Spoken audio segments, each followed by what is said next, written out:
Really, getting a vassal this early on is, or at this point in the campaign, is actually a really good affair because it ensures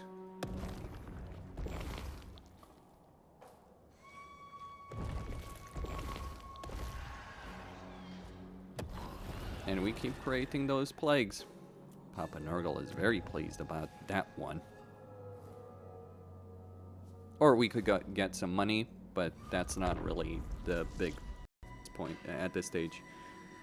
We can go to war with Archon. That would help us out immensely right now.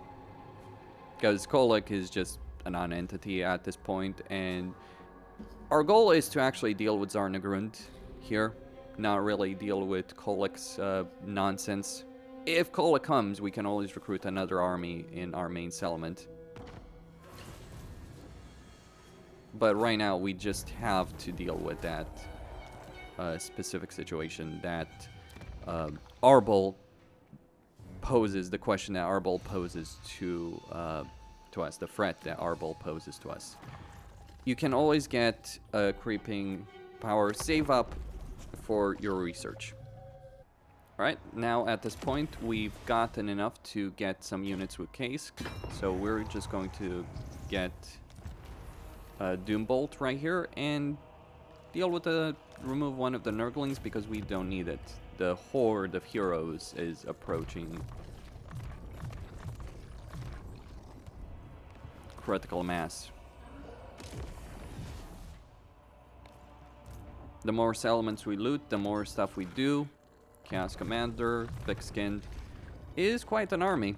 And it is an army that very few people could actually stand up against. That this entire hero stack is an impregnable fortress of units that very actions, and certainly not him, could defeat. And we're just going to prove it. We might be outnumbered, but we're certainly not outgunned in this situation. Of course, it should be pointed out that this is the harder version of the battle, but it doesn't matter. Reinforcements may be arriving. Arbaal is coming as well. More units are coming, but it's not really relevant. Just get your heroes, your Chaos Warriors, your Ogres in one group, everything else in group 2. And that's how, by the way, you deal with this affair.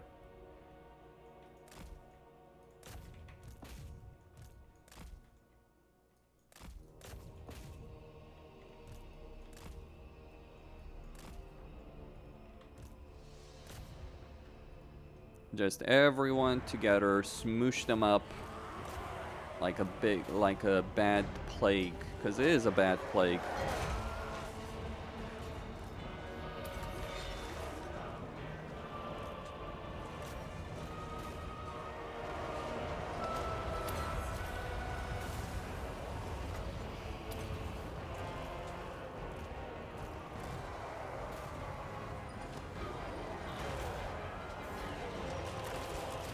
And make sure you get your cav as well to help out. Try not to kill enemies too quickly.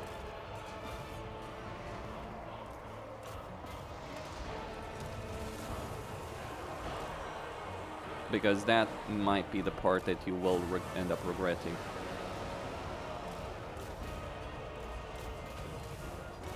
But yeah, keep your units tidy up.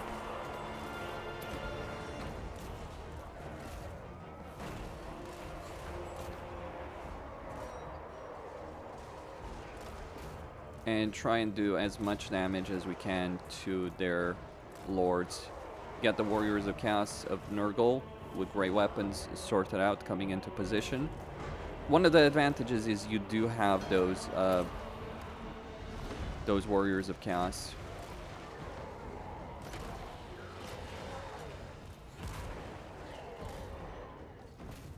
And we can deal with Arbaal very effectively.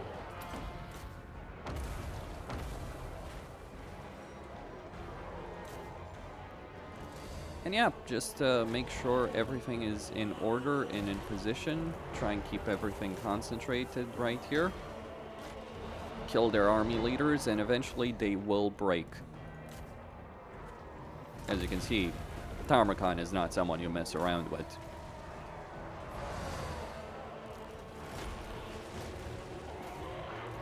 I mean, that's the genius of it all, really.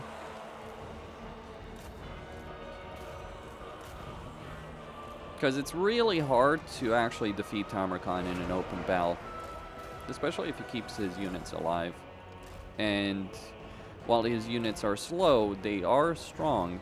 I mean, imagine if I had some Kasdorf blunderbusses right here, too.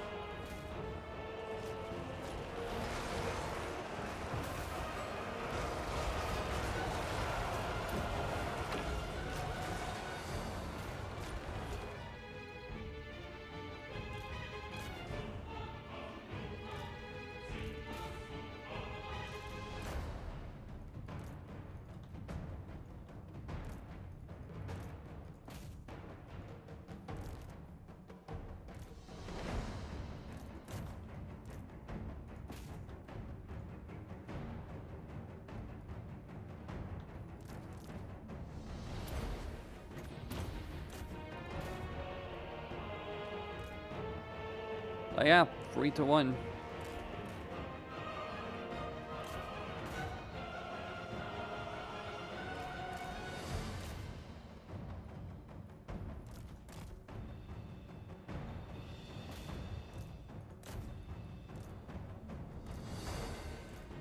And the infections of this battle are going to be significant. We might lose all the demon units, but they don't matter.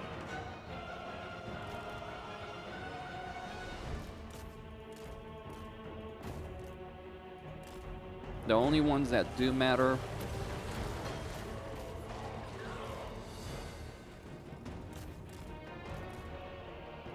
are a couple of things.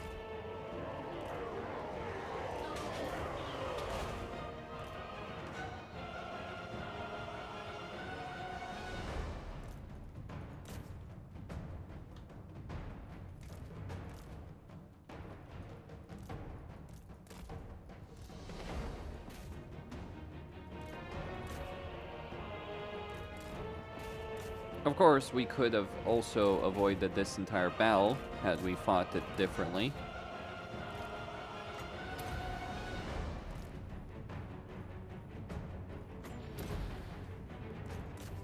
You know, weirdly enough,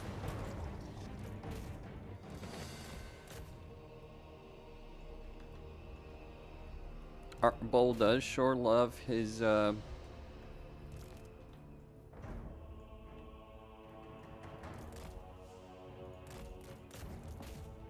Arbaal does sure love to use demon units, even though mortal units would be so much better. And it's a big Pyrrhic victory, but it's a victory.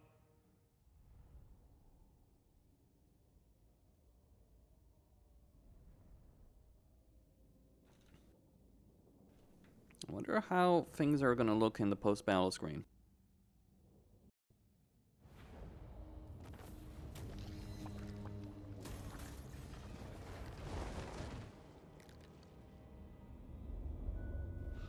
Not a bad one for being outnumbered 3-1, and if you can defeat Arbaal, the rest of the campaign will soon follow suit.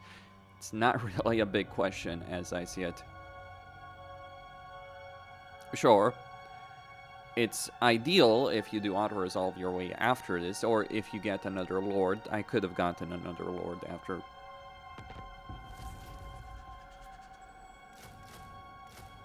But yeah, you can see our army is almost replenished, and we can just deal with these forces very easily, very simply.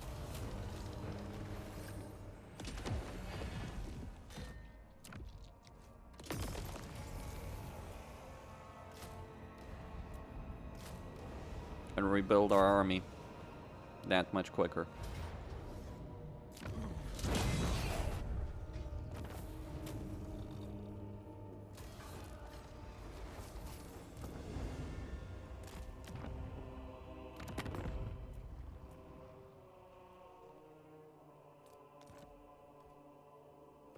Oh, Archon wants a tribute. Well, I'll give him a tribute. I'll take his damn capital. Alright. So now we move on to dealing with a couple of other things. We are at 19 units. We don't even need a full army. We just need to go deal with Archon.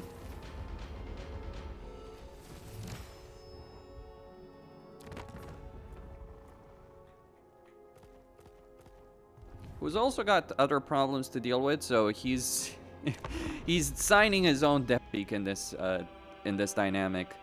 And Kolic, well, Kolic is not really a concern, so I'm not too terribly worried about that. Though I would like to actually march against the Greenskins at this point because, yeah.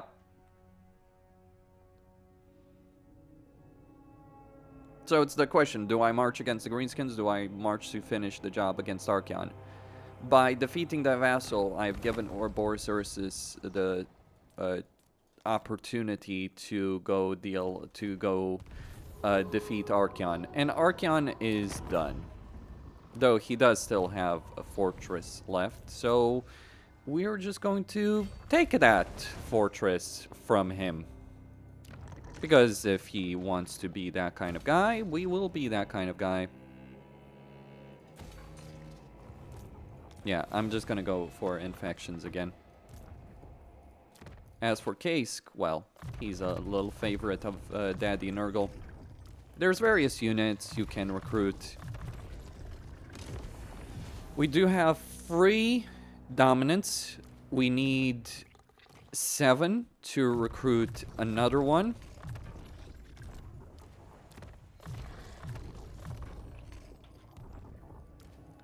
And we will get 2 by defeating Archon right here. And free, so we'll be at 5. And free if we create a new plague. That's the reason I've put off dealing with barracks, by the way. It's because constantly creating plagues, using those plagues, etc.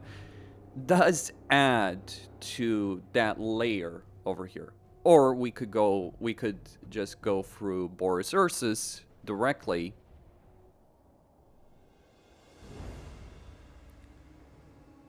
Or ignore Archon and pray for the good outcome that we keep hoping for right here.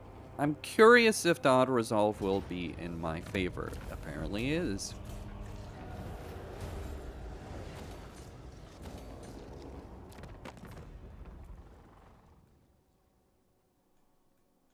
And the rest of them is, as we say, music.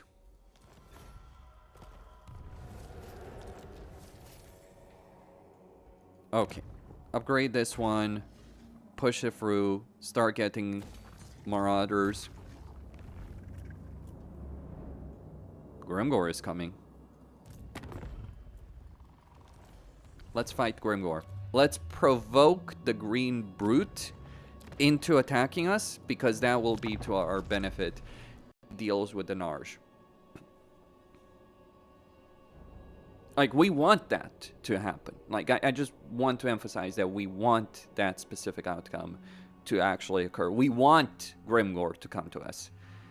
We want him to come to us because he will come with towards us with overwhelming force, and we can win this campaign and get everything we want by just standing still and letting fools exhaust themselves trying to beat us over the head with a stick. And get tons and tons and tons of money in the process. And if victory is not just letting your enemies do all the fighting for you, I'm not sure what is.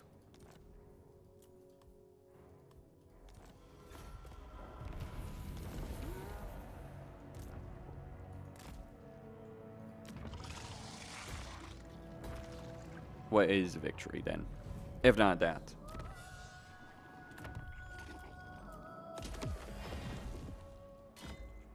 So we're at a fairly high level of dominance. Grimgor is going to be Grimgoring his way through our guys.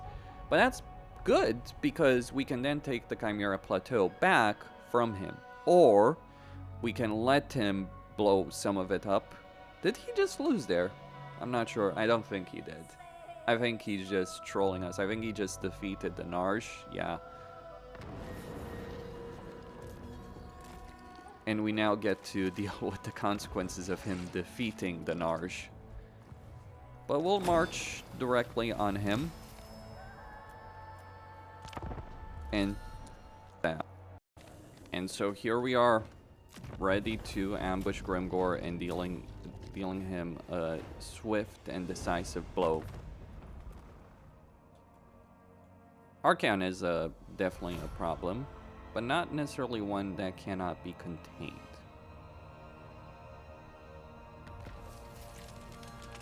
Grimgor is a knowable problem.